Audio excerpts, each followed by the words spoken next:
What if everything you've ever wanted, the money, the relationship, the health, the life, was never about working harder, thinking more positively, or repeating affirmations you don't believe? What if the real secret was a feeling? Not a thought, not a vision board, not a plan, a feeling.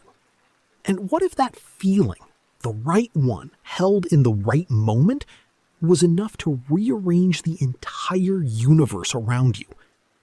Welcome. Today, we are going deep into one of the most quietly revolutionary books ever written. It is short, barely 50 pages. It was written in 1944, and yet it contains a single idea so radical, so elegantly simple, that once you truly understand it, you will never look at your own mind the same way again. The book is called Feeling is the Secret by Neville Goddard, and by the end of this video, you will not just understand what he said, you will know exactly how to use it tonight in your own life. Stay with me. This is going to be different from anything you've heard before. Before we dive in, let me tell you exactly what this video is going to give you, because I want you to get the full value from every minute you spend here. First, we're going to explore who Neville Goddard actually was, not the mystical legend, but the real human being, and why his background makes this teaching even more extraordinary. Then, we're going to walk through all 4 chapters of this remarkable book: the Law and the Promise, Sleep, Prayer, and Thanksgiving. And I mean really walk through them, not a surface summary. We're going to unpack the core logic, the hidden mechanics, and the real-world applications that most people completely miss. Along the way, I'm going to give you concrete examples, stories, scenarios, and exercises you can actually use. So this doesn't stay as philosophy. It becomes a tool. And at the end, I will give you a simple nightly practice that takes less than 5 minutes, one that Neville himself taught, and that has changed the lives of people all over the world. Who was Neville Goddard? Neville Lancelot Goddard was born in 1905 in Barbados, the 4th of 9 children, in a family of modest means. As a young man, he moved to New York City to pursue a career in theater. He was an actor and a dancer. He was tall, striking, articulate. He walked stages, performed in musicals, and lived the life of a working artist. But something was missing. In his late 20s, he became fascinated with mysticism and metaphysics. He studied under a man named Abdullah, an Ethiopian rabbi, a teacher of ancient Kabbalah, who introduced him to the idea that consciousness is the only reality, that the outer world is merely a projection of the inner one. Neville abandoned the theater. He began lecturing in small rooms, then larger halls, eventually on radio, and then across America, teaching what he believed to be the fundamental law of the universe, that imagination creates reality. He wrote dozens of books and pamphlets. He never charged for his teachings. He believed this knowledge was for everyone. He died in 1972 in Los Angeles, largely unknown to mainstream audiences. And yet, today, his work has quietly become one of the most influential in the world of consciousness studies, self-development, and spiritual teaching. Writers like Wayne Dyer credited him. His ideas flow through the law of attraction movement, through modern manifestation culture, through the deepest layers of neuroscience meets spirituality discourse. But Neville himself would have said, ignore the labels. Don't call it manifestation. Don't call it mysticism. Call it what it is, a law, as reliable and impersonal as gravity. And like gravity, whether you believe in it or not, it operates. Neville Goddard said, "Your subconscious mind does not argue with you. It accepts what your conscious mind decrees. If you say, "I can't afford it," it may be true, but do not say it. Select a better thought. Chapter 1: The Law and the Promise. The book opens with a chapter that Neville simply calls the law, and right away he makes a statement that most people read past without realizing they just encountered the entire engine of his teaching. The conscious mind is the porter at the door. The subconscious is the house within. The subconscious mind is the universal medium through which all is made manifest. Let's unpack that slowly, because it is deceptively simple. Neville is telling us that there are two layers of mind. The conscious mind, the one you're using right now to listen to me, is the waking, reasoning, deliberate mind, the one that plans, worries, analyzes, and judges. And then there is the subconscious mind, deeper, older, more powerful. It doesn't reason, it doesn't argue, it doesn't care about logic. It simply accepts, and then it acts. It produces, it creates, from whatever blueprint it has been given. Think of it this way. The conscious mind is like the architect who draws the plans.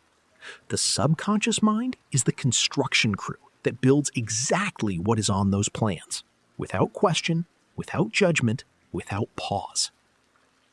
Now here is the critical question. How do you get something into the subconscious? How do you pass through the porter at the door? Neville's answer is the entire thesis of this book: through feeling.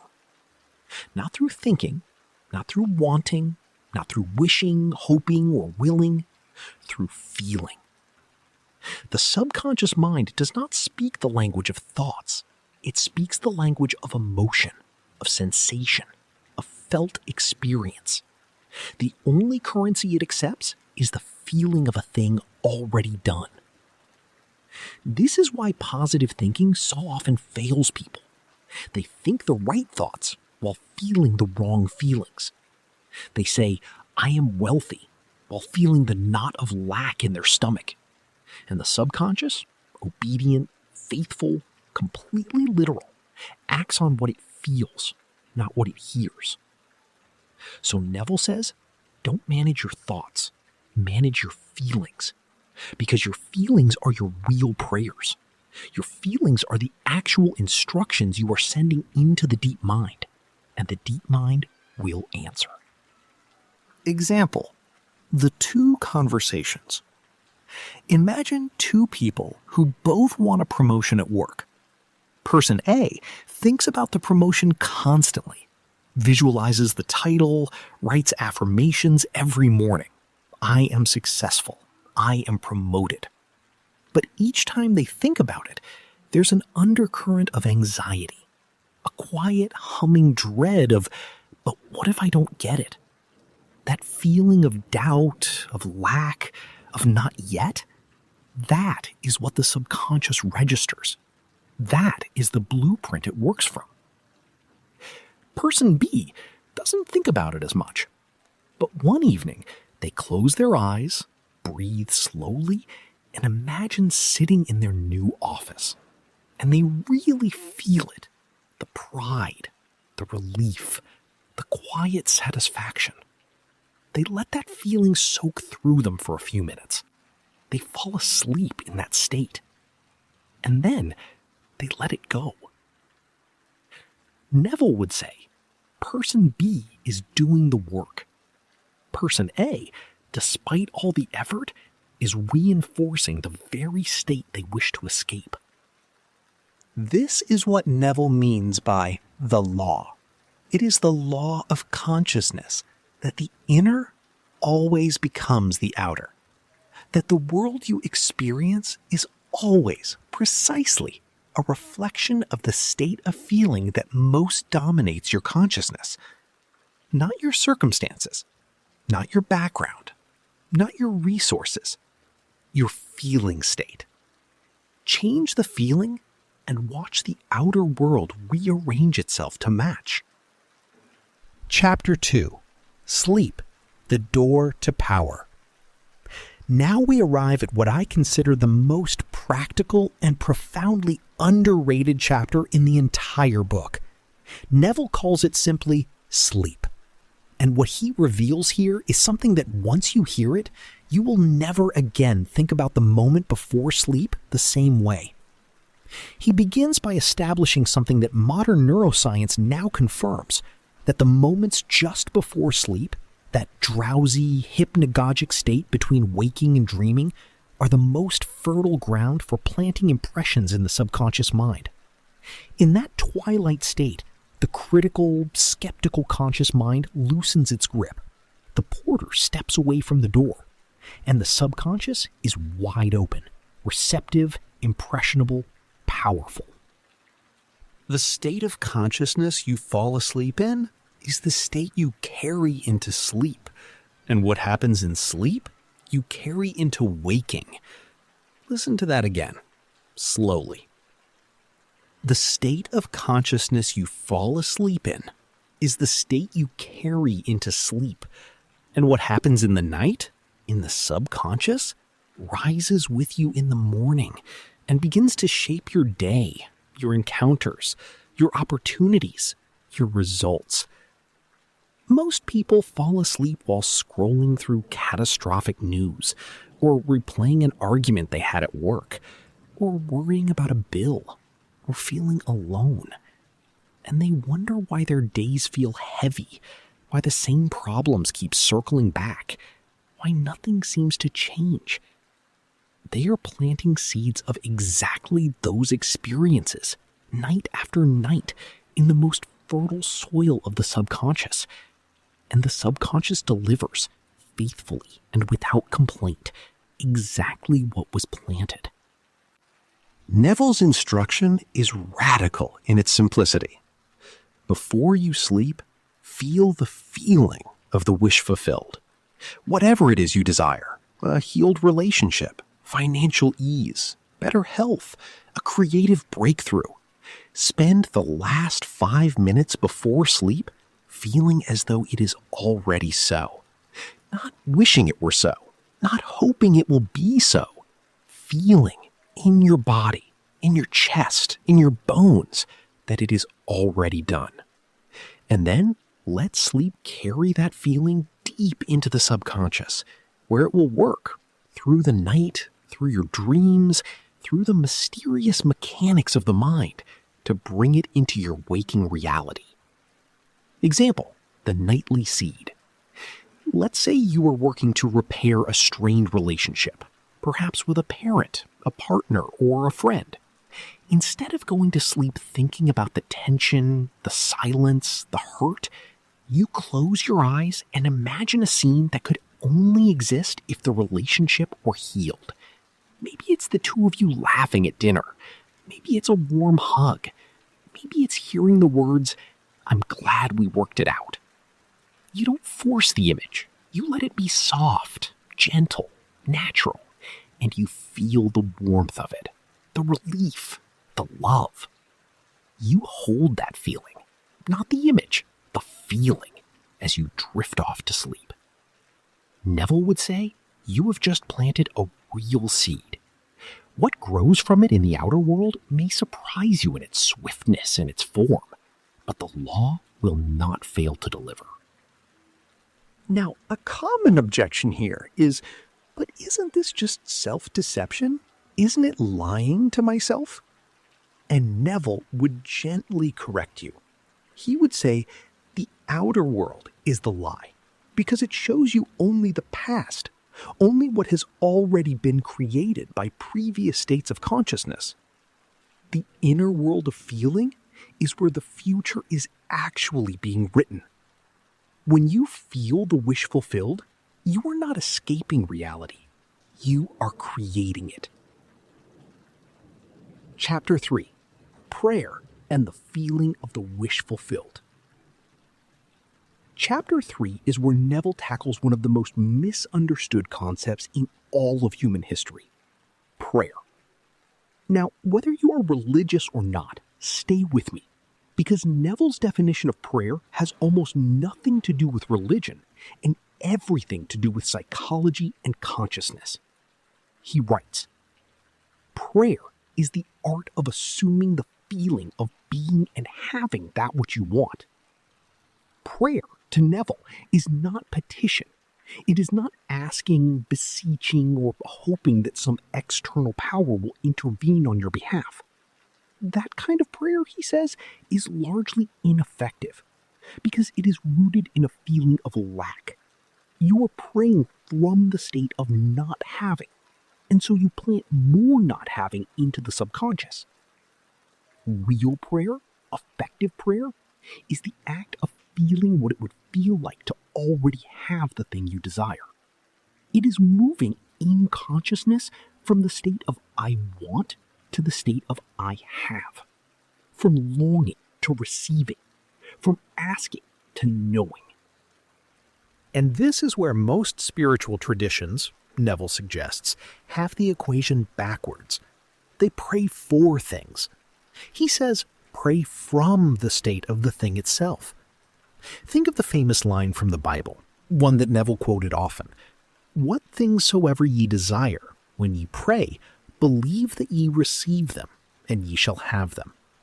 Believe that you receive them, present tense. Not believe that you will receive them someday. Believe that you receive them now. Feel the receiving. Feel the having. That is the prayer Neville is describing. Imagine someone who is struggling with their physical health. The conventional approach is to pray for healing, to ask, from a state of illness, for wellness to arrive. Neville would reframe this entirely. He would say, instead of praying for health, pray from health. Spend time each day, especially just before sleep, feeling what it feels like to be well, to wake up energized, to move through your body with ease and gratitude, to look in the mirror with appreciation rather than worry. Is this magical thinking? Neville would say it is the most practical thing you can do, because you are using the only creative faculty you actually have, your consciousness, to impress a new reality onto the subconscious, which then bends your external circumstances toward the inner state you have established. There is one more element of this chapter that is profoundly important, and it is this. Neville says that the feeling must be natural, not forced, not manufactured, not performed. If you try to conjure a feeling of abundance while there is a scream of panic inside you, the forced feeling will not take hold. You have to find your way, gently, softly, patiently, to a... Chapter 4, Thanksgiving and Righteousness. The final chapter of this remarkable book explores two qualities that Neville considers essential companions to the feeling method: thanksgiving and righteousness. Thanksgiving, he explains, is not gratitude for things you already have, though that is beautiful. Thanksgiving in Neville's framework is gratitude for things that have not yet appeared in the physical world, but which you know, on the inner level, are already done. This is a profound act of faith. Not blind faith, not religious faith in the traditional sense. Faith as a felt knowing, a confidence that the inner state you have established must, by law, become the outer reality you experience. Thanksgiving is a confession of faith. It is feeling in advance the good that is to come. And righteousness, a word that carries so much religious baggage, Neville strips back to its most fundamental meaning. To him, righteousness simply means being in the right state of consciousness, feeling right about yourself, not morally, but vibrationally, being in the inner state that is aligned with what you desire. Before a musician lands a recording deal, they give thanks, not desperately, not anxiously, but with the warm inner glow of someone who knows it is done. They don't walk around pretending they have a contract, but in the privacy of their own mind, In the quiet before sleep, they feel the truth of it. They feel the gratitude of having arrived, and they carry that feeling as a quiet companion through their days, not obsessing, not forcing, just knowing. This is not delusion. This is a precision tool for impressing the subconscious with the exact feeling state that will draw the experience into being. Let me bring this all together with one more story, and then I'm going to give you a simple, specific practice you can begin using tonight. Neville himself told a story about a time he was broke in New York City in the depths of winter and desperately wanted to return to Barbados to visit his family. He had no money, no means, no logical path to the ticket he needed. His teacher Abdullah told him, "You are already in Barbados." And he instructed Neville not to visualize looking out from a ship, but to feel the warmth of Barbados, to feel the sand under his feet, to let the entire interior landscape shift from "I am here trying to get there" to "I am there." Within a short time, through a chain of unexpected events that logic could not have predicted, the ticket appeared, the path opened, and Neville went home. Now, I am not asking you to take that story as proof of anything. I am offering it as an illustration of the technique, because the technique is what matters. Here is your 5-minute nightly practice, drawn directly from Neville's teaching. Step 1. Choose your scene, 30 seconds. Select one desire. Pick a specific scene, a brief, one-moment scenario that could only occur if your desire were already fulfilled. A handshake, a celebration, a moment of peace, something small and real feeling. Step 2. Relax. 1 minute. Lie down. Close your eyes. Take 5 slow breaths. Let your body soften. Let the day dissolve. You are moving toward the borderland of sleep. Step 3. Enter the scene. 2 minutes. Gently bring your chosen scene to mind, not as a movie you are watching, but as a moment you are living. Look through the scene's eyes. Feel it in your body. Hear what you would hear. Let the feeling arise naturally. Step 4. Hold the feeling. 90 seconds. Let go of the scene if it fades. Keep only the feeling. That warm, satisfied, quietly joyful feeling of having received, of knowing, of being home. Step 5. Let go and sleep. Do not cling. Do not force. Release it as a parent releases a child, with love and certainty. Do this every night, without obsession, without pressure. Not as a desperate act, but as a confident one. The way a farmer plants a seed, not panicking, not digging it up to check on it, but knowing with quiet certainty that the ground will do its work. That is Neville's method. That is the secret. Let's bring it all home. Neville Goddard wrote Feeling is the Secret in 1944. In less than 50 pages, he laid out a complete operating manual for the human mind, and more importantly, for the creative power that lies within each of us.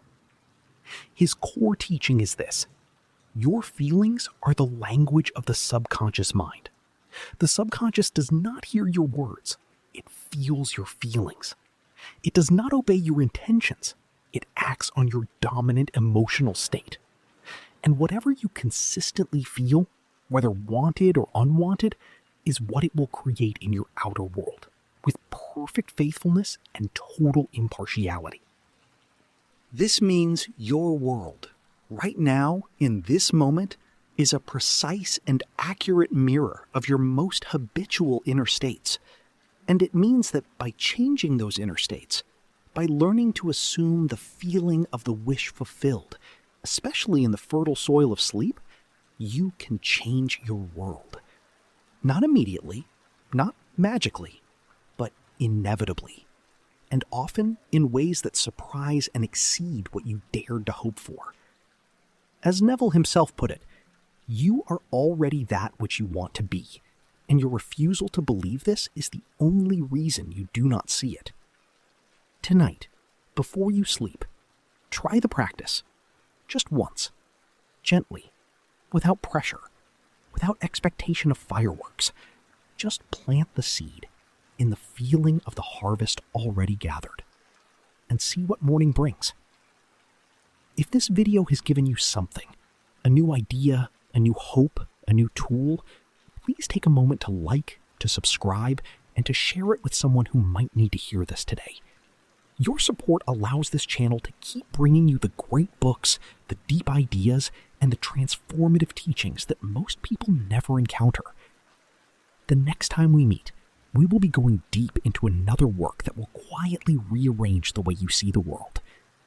Until then, feel well, feel worthy, feel it done. Thank you for being here.